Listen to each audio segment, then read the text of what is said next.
Those people, a person, human personality is composed of his body, of his mind, of his heart, of his soul, of his hidden secrets, and of his internal abilities, spiritual abilities. So there are many aspects which put together, if you put together, they compose the human personality. There are outer aspects and there are inner aspects of human personality. In the same way, in Sharia, all laws and all practices and all Sharia acts, they have in the same way outer aspects and inner aspects. For every act there is a zahir, and for every aspect there is a batin. Externality and internality, outer self and inner self, for each and every act.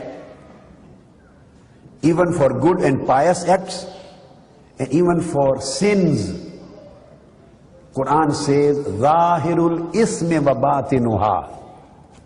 Even an act of sin has a zahir and it has a batin. It has an external appearance and it has internal and hidden reality. The same way our prayers, our pious acts, our acts of worship, there is a zahir and there is a batin. When we pray, we stand up and we start our praying. So our standing, saying takbir, our standing, our ruku, our sujood, our qiyam, our recitation of Fatiha, recitation of Quranic verses, then our sitting, our qu'ud, then our reading of salat, and then we are doing salam, right and left turning the face. All these acts which we are doing, this is the external act of worship, external act of prayer. This is the whole sum of externality of the prayer. I am not saying the whole sum of prayer. No, I am saying the whole sum of externality of the prayer. Now there is an internality, an inner aspect, internal aspect, hidden aspect of the same prayer. What is that prayer? That is niyyah. Your intention, your motive. You have done all your acts according to the prescription of Sharia. So outer aspects and outer conditions of prayer, of salat, are fulfilled. But one thing you have not performed. What is that? That is your niyyah. You did not make niyyah for salah. Niyyah is not an external act. You did not have intention or motive of praying.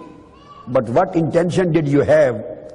For example, Kanpur, he saw somebody, a policeman was coming to arrest him because of some crime, because of some wrong act. When he saw a policeman coming, just to save himself from the policeman, he started Allahu Akbar. And this Mr. Kanpur is reading Quran. He read the whole Surah Yasin up to Surah Wan-Nas. He is performing ruku, performing sujood, qu'ud, jalsa. He has done everything. But fearing from the policeman, he may not be arrested. He thinks that he is not a naughty man. He is a pious person. He is praying, worshipping Allah. All acts which he has done are the same as you are doing sincerely in the mosque. No difference as far as the externality is concerned. So whatever he has done, well, tell me now, would his act be accepted in the eyes of Allah as prayer, as salat? Why not? He did takbir tahrima. He placed his hands here. He read Surah Fatiha. He read a surah. He went in ruku. He went in sujood. He read all 4 rak'ah, he sat on tashahhud, on qada, he did everything. Why his prayer is not accepted? I'm explaining you who is Sufi and what is Tasawwuf or spiritualism. You will understand why I correlated this example with that. When you understand the example, all of a sudden your mind will get open. Why his whole act? He spent 1 hour in 2 nafls. He kept on reading Quranic surahs till policeman went away. This person, Kanpur. Why his salah is not accepted? And another person who finished 2 rakah within 2-3 minutes, his salah is accepted. Why? Tell me. Because he did everything which was visible, which was in zahir. But the only one single thing which was hidden in batin, the niyyah, intention, he didn't adopt that. So only one single reality of niyyah which was hidden, he missed that and fulfilled all of external requirements. So in spite of fulfilling all external requirements, his prayer is not a prayer. So this is the internal link between zahir and batin. The difference between the two, those who fulfill the needs of zahir, at the same time, for example, somebody is praying or fasting, and he is fasting with this niyyah that people may consider me a very pious man. Remaining external acts are the same. He ate sahri, he did not eat anything, didn't drink anything till sunset, and he had his iftar with you. He fulfilled all external laws and requirements except the niyyah, which was the batin. So would he be rewarded for fasting? No. So one thing which he missed is batin. And all other things which he performed, dozens of other things which he performed, they are zahir. So it means dozens of acts in external existence, zahir, dozens and dozens of acts, they are rejected because of just one act which is hidden. So correcting the acts of zahir is known as fiqh and sharia, and correcting the act of batin, the hidden, that is known as tasawwuf and Sufism. That is the tariqah. So it is to balance between the two. It is to balance between the two. So when you say innamal a'malu binniyat, all your acts, their acceptability or rejectability depends upon your niyyah. And niyyah is a reality which is not visible, which is not physical, which does not have any physical existence. So something which does not possess any physical existence, which has no externality, the whole prayer and act of prayer and all world of your pious acts depend upon that particular act which is itself not visible. So correction of external acts is the subject of fiqh and sharia, and correction of internal state of mind, the niyyah and the purity of heart, is the act of tasawwuf and Sufism and tariqah. Holy Prophet sallallahu alaihi wasallam combined the both. The zahir was combined with batin, and batin was combined with zahir. No beauty of zahir can be acceptable without the beauty of batin. Correction of batin is known as Sufism, and correction of zahir is known as fiqh and jurisprudence and sharia. So by combination of fiqh, sharia and tariqah, only then you can achieve the perfection of your pious acts. So Holy Prophet sallallahu alaihi wasallam prepared a full group of people who were named Ashabu Suffa. Ashabu Suffa. They became the torch bearers and founders of Sufism in history of Islam. And they were direct students of Holy Prophet sallallahu ta'ala alayhi wa sallam. And all other companions, they were not specialists in Sufism, but at the same time, occasionally they also used to practice it. So these both groups were prepared by Holy Prophet. This was a speciality, as some of them became the people of war, some of them became people of knowledge, some of them became people of law and jurisprudence, some of the companions became people of tafsir, exegesis of Quran, some of them were very famous in act of charity, supporting financially the whole of Ummah. So in the time of the Holy Prophet sallallahu alaihi wasallam, these specialities had already started. Same was in the time of Tabi'een, followers. And the same carried on in the time of Atba'ut Tabi'een, the successors of followers. So at that time, Quran mentioned 4 particular duties of Holy Prophet sallallahu alaihi wasallam. Quran says, "Yatlu alaykum ayatina, wa yuzakkikum, wa yuallimukum al-kitab, wal hikmah, wa yuallimukum ma lam takunu ta'lamun." When companions used to sit in the company of Holy Prophet sallallahu alaihi wasallam, he used to recite the verses of Holy Quran on them. So some of the companions became specialists of reciting verses of Holy Quran, specialists in recitation of Holy Quran. So those who specialized in recitation of Holy Quran, they became huffaz and qurra. Through them, Quran, the book of Almighty Allah, was saved, protected and secure, and it was conveyed from generations to generations. Then there were some of them, Quran says, "Yatlu alaykum ayatina wa yuzakkikum." We come to the third thing. Then said, "Wa yuallimukumul kitaba wal hikmah." I will take the second matter later.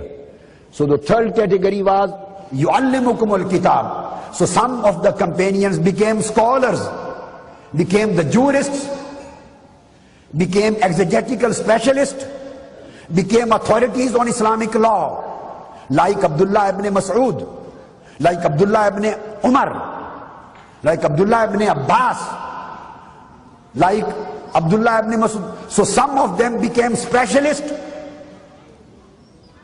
mujtahid, lawyers, jurists, specialists of law. So through them, the law of Islam was propagated, communicated to the Ummah. Through them, the Sharia commandments were communicated and compiled. And second word was used, yuallimukumul kitab wal hikmah. Holy Prophet ﷺ teaches you kitab, the commandments of kitab, and wisdom of kitab. Wisdom implies logic, philosophy, reasoning, science. So some of the companions became specialists in the logic of Quranic commandments. Some of them specialists in the science of Quranic commandments, in scientific and logical interpretation of commandments. So jurisprudence emerged out of that. Logic emerged out of that. Philosophy emerged out of that. Sociology emerged out of that. Embryology emerged out of that. So all various religious and secular sciences emerged from Quran through the fountain of Al-Hikmah. All religious sciences, juridical sciences, jurisprudential sciences, and legal sciences, these sciences emerged from Quran through the fountain of yuallimukumul kitab. So recitation of Quran, of Holy Prophet's act, created qurra, the qaris. The legal interpretation of Quran created jurists and scholars and ulama in the ummah. And wisdom, hikmah, created the philosophers and scientists and interpreters and intellectuals for the ummah, so that Islam, the deen of Islam, may be interpreted and reinterpreted and presented and reinterpreted and presented in a logical way, in a scientific way, in a methodological way, in a jurisprudential way, according to the times of various ummah. Now these were two sources. Now come to the second source which I left. Yatlu alaykum ayatina wa yuzakkikum. I took first and third. Tilawatul ayah and talimul kitab wal hikmah. I have taken two. Now we come to the second thing. Quran says that this is again the duty of Holy Prophet sallallahu alaihi wasallam. What? Yuzakkikum. He purifies your inner selves. He purifies your inner selves. So those companions and those followers among the Ummah of Holy Prophet, those who specialized in recitation of Quran, they became Qaris and they became Hafiz and Quranic reciters. Those who specialized in Talimul Kitab, they became the jurists and the lawyers of Islam and A'immah. Those who specialized in Hikmah of Quran, they became the Muslim philosophers, they became Muslim scientists, they became the logic specialists. And those who specialized in Yatlu alaykum ayatina wa yuzakkikum, and he purifies your inner selves. He purifies your inner self. So outer things are finished. Now this is a concentration or your inner part of personality. He purifies not your bodies, your nufus. Qad aflaha man zakkaha. He is the successful person who has purified his soul. So now he purifies the souls. He takes bad likings, wishes, lusts, greeds out of your soul. He purifies your inner self from the inner existence of sins. And he puts Allah's love in your soul and in your spirit. And he puts the nearness of Almighty Allah. He gives the taste of nearness of Almighty Allah to your soul and heart. So this act of purification of self, tazkiyah, qad aflaha man zakkaha wa qad khaba man dassaha. The one who has purified his inner self, he is really successful person. And the one who couldn't purify it, he may be a scholar, he may be a exegesis specialist of Quran, he may be a jurist, he may be a speaker, he may be a preacher, he may be anything. But if his batin, his soul is not purified, he is not on a right track. He is not saved. He is not successful. So that's why the second prophetic obligation was mentioned, yuzakkikum tazkiyatun nufus. So those who carried out among the companions of Holy Prophet, among their followers, among their successors, among the ummah, those who carried out the function of self-purification because of tazkiyah and safa. Self-purification means safa'ul qalb, purification of heart, purification of soul. So because of this safa, the word tasawwuf came into existence. And those who became specialists of purification of heart and soul, they were known as Sufis. Those who became specialists in Quranic recitation, they were known as Qaris, Qurra. Those who became specialists in Quranic interpretation and Hadithic interpretation, they were known as jurists and ulama and fuqaha. Those who became specialists of hikmah, they were known as philosophers and hukama. And those who became specialists in inner purification of heart and soul, they were known as Sufiya. So it means in the same way as the ulama are successors of Holy Prophet, through the channel of yu'allimukumul kitab, as the hukama, the philosophers, the scientists are the followers of Holy Prophet, through the channel of al-hikmah, as the Hufaz and Qurra, Quranic reciters, are the followers and servants of Holy Prophet through the channel of Yatlu Alaykumul Kitab, Tilawatul Ayat. In the same way, the Sufis, the saints, the awliya and Sufiyat, they are true followers of Holy Prophet through the fountains of Tazkiyatun Nufus. And the fifth, يُعَلِّمُكُمْ مَا لَمْ تَكُونُوا تَعْلَمُونَ. When their inner selves become purified, then Almighty Allah reveals His secrets unto them. Their secrets are unveiled. Then they start knowing the hidden secrets. And from Sufi, they become Arif. So Ashabu Sufa, this was the group of Sufiya, the Sufis among the companions of Holy Prophet sallallahu alaihi wasallam. Ashabu Sufa. And the same people, these were in the time of companions, in the time of their followers, Tabi'een. Imam Hassan Basri, a great Tabi'i, says that I met a Sufi, and you can find in every authentic book. Imam Hassan al-Basri, the great Tabi'i, who was born in the days of Sayyidina Umar radiyallahu ta'ala anhu, 20 Hijri he was born. He says, I met a Sufi performing tawaf around the Kaaba. Imam Hassan Basri says, Ra'aytu Sufiyan yatufu bil Kaaba. He was performing tawaf of Kaaba. I saw him, I wanted to help him financially. I wanted to give him something. I took some dinars and tried to put in his hands, and he didn't accept. He said, Allah is sufficient for us. So those who have made Allah sufficient in their life, they are Sufis. And Sufis are from Safa of Qalb, purification of heart, purification of soul, purification of inner self. The last thing, a beautiful example, for example, the law and jurisprudence of Islam requires you to perform your wudu, to stand facing towards Kaaba and pray according to the commandments of Sharia. You have done everything, so according to Sharia, according to Islamic law, your prayer, your salat is complete. So I want to explain what is the link between the Sufism and the Sharia or the fiqh.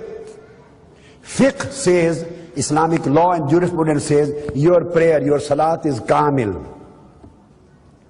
Tasawwuf, Sufism says, not yet. Not yet. Now you ask, why my prayer is not yet complete and perfect? Sufism says that you were facing towards Kaaba, but your heart was not facing towards Allah.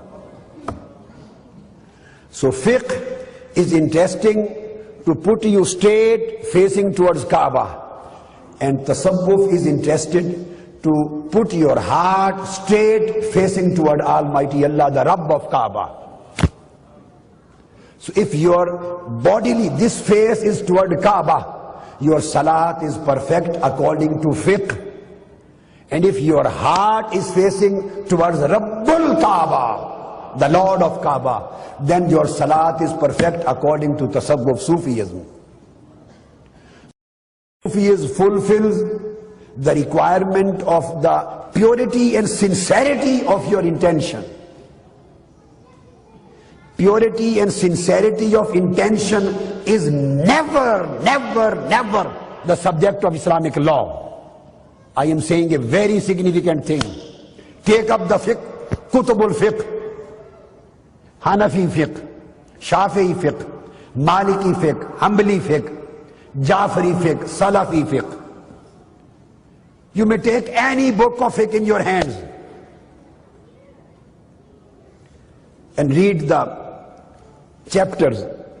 They will start from Tahara, Ghusl, Wudu, this and that. Then they'll come to the prayer, Salat and Som and Zakat and Hajj, and then all halal and haram.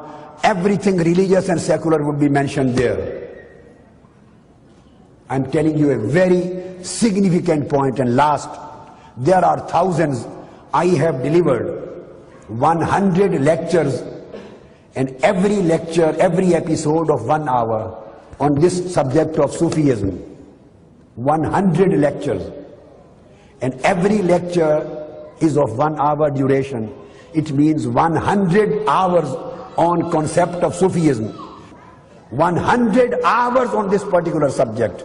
So I am closing this subject by saying, you go to the books of fiqh, the books of Sharia, Hanafi, Shafi'i, Maliki, Hanbali, Jafri, Salafi, anything. They will start from purity. Purity, from ghusl, from wudu, from cleanliness of your clothes, cleanliness of your body. Then they will start the matter of adhan and salat, then zakat and hajj and so on onwards, so far and so forth. No single book of fiqh of any school of law will discuss the matter of purity of intention. Purity of intention. No book of law will ever discuss the subject of sincerity, al-ikhlas. No book of fiqh will ever discuss the subject of closeness and nearness of Allah, achievement of the pleasure of Allah. All these subjects which deal with your heart, which deal with your intention, with your niyyah, purity of heart, purity of thought, purity of ideas, sincerity, nearness of Almighty Allah, love of Almighty Allah, your heart submitting to Almighty Allah, seeking for His pleasure, rida of Allah, the pleasure of Almighty Allah, nearness of Almighty Allah. All these subjects you will never ever see in a single book of fiqh. Maybe Hanafi, Maliki, Shafi'i, Hanbali, Jafri, Salafi, any book. You will never see these subjects over there. And the question is that Holy Prophet says, Innamal a'malu bin niyyat. All your acts depend upon your niyyah, your intention.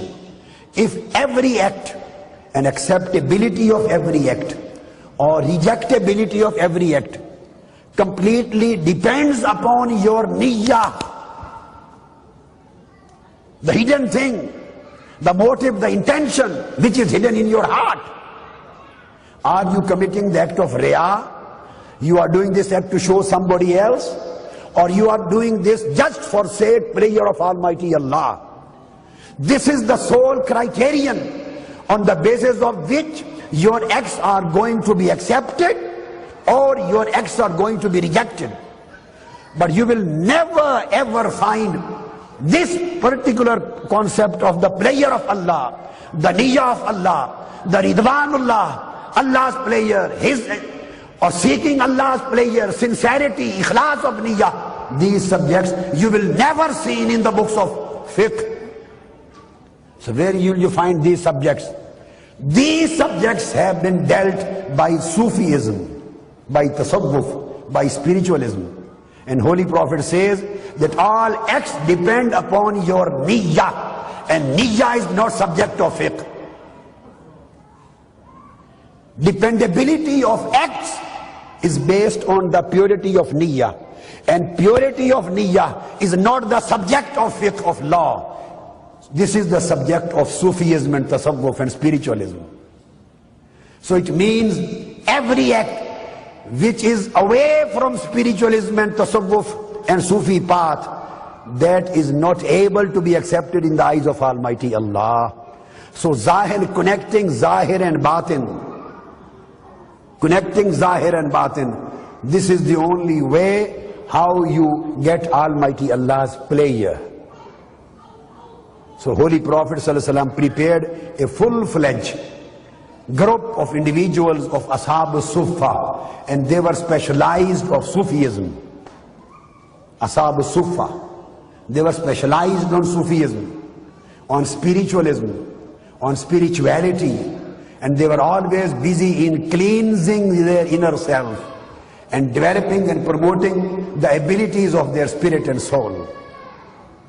So this is the basic thing which we have to deal with.